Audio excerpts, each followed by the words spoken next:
Saludos y despedidas.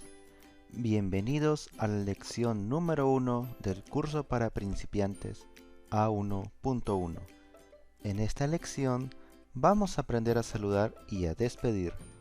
No te olvides de activar los subtítulos en inglés o en español. Para saludar decimos hola. Hola amigos. En la mañana podemos decir buenos días. Buenos días, señor Gallo. En la tarde podemos decir buenas tardes. Buenas tardes, vamos a la playa. En la noche podemos decir buenas noches para saludar o para despedirse si ya nos vamos a dormir. Buenas noches, hasta mañana. Para despedirse podemos decir chao. Chao, cuídate. También podemos decir adiós. Adiós, ten un lindo día.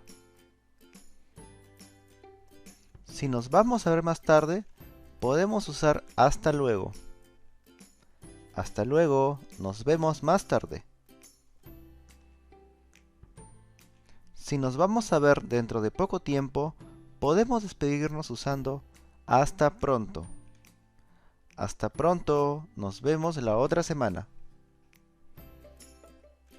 Vamos a practicar. Completa con la opción correcta. Te voy a dar 20 segundos para terminar.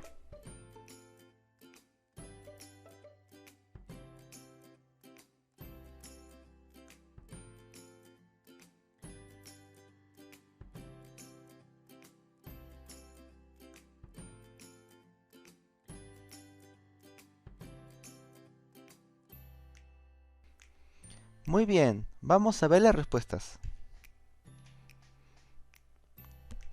Hola Pedro, buenos días. Voy a dormir, buenas noches. Voy a trabajar, hasta luego. Buenas tardes, ¿cómo estás? Vamos a resolver la sopa de letras. Encuentre los 8 saludos y despedidas que hemos aprendido. Haz una oración con cada uno de ellos en los comentarios. Puedes poner pausa al video ahora. Muchas gracias por ver este video. Si te gustó, dame un like, suscríbete y comparte con tus amigos. No te olvides de activar la campanita para que no te pierdas la nueva lección. Nos vemos pronto. Chao, chao.